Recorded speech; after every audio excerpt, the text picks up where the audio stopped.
Charles Dickens est mort en 1870 et le cinéma vient au monde presque exactement un quart de siècle après. Le romancier n'a pas connu de traversée du désert, son succès est tel qu'il reste une valeur sûre dont le cinéma va s'emparer très vite. En effet, dès les premiers films muets, dès les toutes premières années du XXe siècle, on compte de très nombreuses adaptations de différents romans de Dickens. Évidemment, certains titres sont plus populaires que d'autres. Le Chant de Noël, Oliver Twist sont sans doute ceux qui ont été le plus adaptés, mais dans ces premières décennies du XXe siècle, on peut considérer que quasiment tous les romans de Dickens font l'objet de versions cinématographiques. Évidemment, il s'agit encore de films généralement très courts, qui ne peuvent donner qu'une vision très écourtée des œuvres de Dickens, surtout que la plupart de ces romans sont de très longs romans, et les films doivent généralement se contenter d'adapter quelques scènes, ou du moins de condenser l'action énormément. Le tout premier film dont on ait gardé la trace qui adapte un texte de Dickens au cinéma est une adaptation du Chant de Noël daté de 1901. Évidemment, à cette époque, la caméra est fixe, les décors sont en carton-pâte, et l'effet général n'est pas sans évoquer Méliès, d'autant que dans ce récit fantastique, il est nécessaire de faire intervenir différentes apparitions, des fantômes, des esprits, et, comme je le disais, on est très près de ces films où Méliès jouait à faire apparaître et disparaître des personnages avec des effets d'arrêt sur image, de surimpression. Dickens n'est pas adapté au cinéma seulement dans les pays anglophones, puisque l'Italie s'y intéresse, mais aussi le Danemark et même la France, puisque la maison Gaumont réalise dès 1905 une adaptation d'Oliver Twist. Évidemment, se pose toujours le problème de la fidélité de ces adaptations. Que reste-t-il réellement de Dickens dans ses courts-métrages muets ? L'intrigue, très condensée, mais à ses débuts, Dickens n'accordait pas toujours une grande attention à la construction de ses romans, il se contentait d'accumuler les scènes sans toujours bien savoir où il allait, et le lecteur en retient surtout une série de personnages hauts en couleur, dépeints dans une langue truculente. Quant au style dickensien, justement, bien sûr, c'est ce qui est le plus difficile à traduire à l'écran, même si le cinéma muet a ses fameux cartons. Celui-ci est tiré d'une adaptation américaine d'Oliver Twist datant de 1909, et on voit qu'il ne reproduit même pas directement la fameuse réplique d'Oliver « Please sir, I want some more ». C'est en 1913 qu'est réalisé en Angleterre le premier long métrage d'après un roman de Dickens. Il s'agit en l'occurrence d'une adaptation de David Copperfield. Après la Première Guerre mondiale, arrive l'heure des premières stars qui tournent dans des adaptations dickensiennes, puisqu'en 1922, un an après avoir été le héros du film de Chaplin, Le Kid, Jackie Coogan, enfant acteur, est cette fois le héros d'une version américaine d'Oliver Twist, pour laquelle on fait également appel à un autre acteur hollywoodien bien connu, Lon Chaney, qui tournera plus tard Le Fantôme de l'Opéra, qui est cette fois Fagin, le chef des bandits, dans cette adaptation d'Oliver Twist. Si l'on passe ensuite au cinéma parlant, on en arrive à l'année 1935, qui est assez remarquable, puisque cette année-là, non pas une, mais deux grandes adaptations de romans dickensiens vont sortir. En janvier 1935, sort une adaptation de David Copperfield, réalisée par George Cukor, à la demande de David O. Selznick pour la MGM.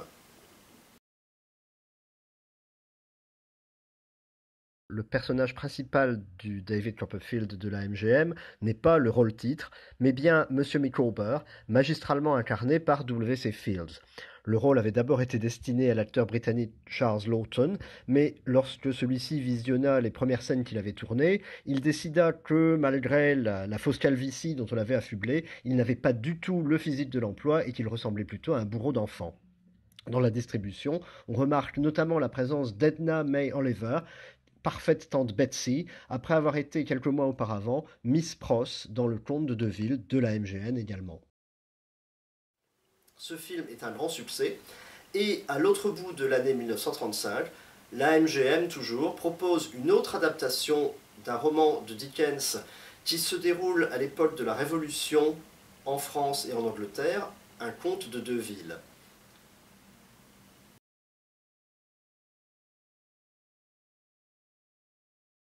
Comme on le voit très bien sur l'affiche du film, le nom de Dickens, même s'il n'est pas en gros caractères, est quand même bien plus lisible que celui du réalisateur, Jack Conway, en tout petit à gauche. Et le titre Conte de deux villes est suffisamment connu dans le monde anglophone pour qu'il ne soit pas nécessaire d'insister sur l'auteur du roman.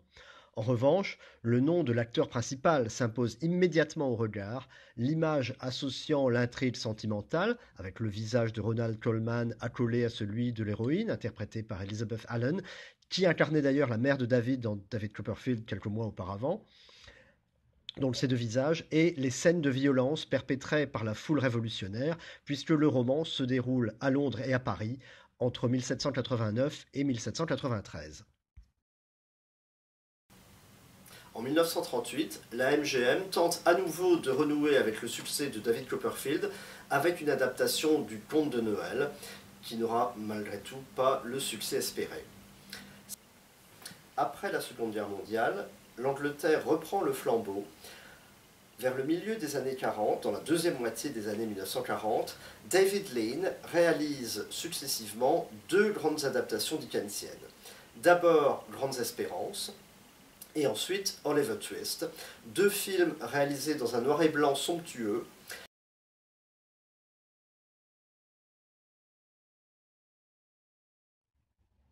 Alors que jusque-là, le cinéma s'était surtout appuyé sur les illustrations originales des romans de Dickens, durablement associées au texte, David Lean trouve pour ses films d'autres sources d'inspiration esthétique, en particulier pour son Oliver Twist. Tout en respectant la physionomie prêtée par le dessinateur Cruikshank aux personnages les plus pittoresques, et d'ailleurs le nez crochu de Fagin dans le film imposera même de couper plusieurs minutes avant sa sortie aux États-Unis, il évoque aussi les images grandioses conçues par Gustave Doré dans le livre qu'il consacra à Londres en 1871. Le point commun de ces deux films étant l'acteur anglais Alec Guinness, qui joue d'abord un rôle de jeune homme, conformément à son âge, mais qui, dans Oliver Twist, devient, avec un maquillage qui lui prenait énormément de temps, devient Fagin, le chef de la bande de voleurs. Et c'est d'ailleurs toujours en Grande-Bretagne. On peut signaler en 1958 une autre adaptation du Conte de deux villes, qui repose toujours sur l'acteur principal masculin. Dans l'adaptation américaine de 1935, c'était Ronald Colman qui incarnait Sidney Carton. Cette fois, en Angleterre, en 1958, c'est Dirk Bogarde. On retrouve ici les mêmes ingrédients que pour l'affiche du film américain de 1935, à cela près que l'héroïne a disparu purement et simplement.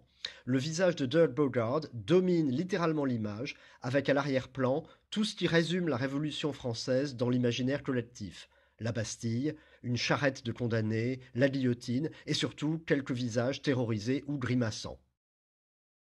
On en arrive bientôt à la couleur, car tous les films dont j'ai parlé jusqu'ici étaient en noir et blanc. Les années 60 sont aussi marquées par de nouvelles formes d'adaptation, notamment avec la comédie musicale. Oliver Twist a été adapté sur scène à Londres, sous une forme musicale, et le succès est tel que cette comédie musicale fait l'objet d'un film en 1968 qui s'intitule Oliver, point d'exclamation. La couleur qui est utilisée notamment pour une adaptation anglaise de David Copperfield en 1969, viendra très peu de temps ensuite, en 1970, un film intitulé Scrooge, qui est une adaptation du Chant de Noël avec Albert Finney dans le rôle de Scrooge. D'autres adaptations sont également possibles. Il faudra attendre la fin des années 1990 pour voir notamment une version de Grandes Espérances transposée de nos jours à New York. Évidemment, ce genre de transposition suppose quelquefois l'ajout de scènes auxquelles Dickens n'avait pas forcément pensé, puisqu'il faut évidemment insérer un intérêt non seulement sentimental, mais parfois aussi sexuel dans ces films, comme les affiches nous le montrent. On trouve également des versions encore plus éloigné de Dickens, avec les adaptations indiennes, bollywoodiennes, pourrait-on dire, de ces romans. Toujours Grandes Espérances a également, dans les années 2010, fait l'objet d'une adaptation. Je ne m'attarderai pas ici sur les très nombreuses versions qui ont été produites par la télévision, pas seulement la télévision britannique, car les autres pays s'y sont intéressés, la télévision française aussi a adapté Dickens, mais je signalerai simplement, pour mémoire, une version de David Copperfield où c'est le jeune Daniel Radcliffe, avant de tourner la série des Harry Potter, qui tenait le rôle du héros. En 2005, Roman Polanski réalise une adaptation d'Oliver Twist, adaptation tout à fait sage et conforme aux attentes d'un public qu'on peut imaginer majoritairement juvénile. On remarque dans ce film la prestation de Ben Kingsley en Fagin. Et plus récemment, je pense que le film est sorti en 2019, un nouveau David Copperfield a été réalisé par le Britannique, comme son nom ne l'indique pas, Armando Iannucci, à qui l'on devait La mort de Staline en 2017. Et cette nouvelle adaptation de David Copperfield a une particularité, puisqu'elle relève de ce qu'on appelle, dans le monde anglophone, les films colorblind. Les films qui sont littéralement aveugles à la couleur, c'est un terme qu'on emploie aussi pour dire daltonien en anglais, ces films aveugles à la couleur emploient des acteurs de toutes origines ethniques pour incarner des personnages qui, selon Dickens à l'origine, étaient tous des Britanniques bon teint. C'est un peu le principe que l'on trouve également dans la série Les Chroniques de Bridgerton, pour ceux qui ont vu ce feuilleton sur Netflix, où des personnages, là aussi, tous britanniques et européens, sont incarnés par des acteurs africains, asiatiques, de toute provenance.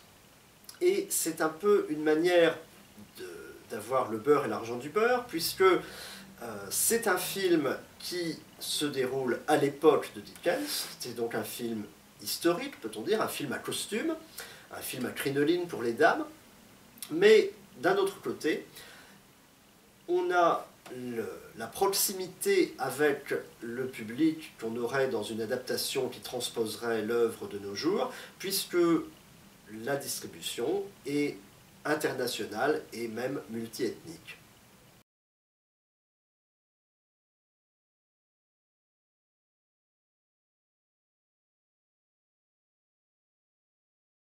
À l'heure du patrimonial revu et corrigé par le post-colonial, plus rien n'est impossible. Il ne s'agit pas simplement de décider que tel personnage sera africain ou asiatique, mais l'appartenance ethnique même des acteurs n'a tout simplement plus aucune importance.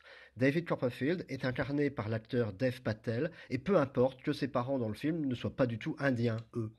Par ailleurs, le film d'Armando Iannucci refuse le réalisme traditionnel, mélangeant de manière assez réjouissante le théâtral et le cinématographique, avec une liberté de ton qui cherche à refléter la fantaisie dickensienne.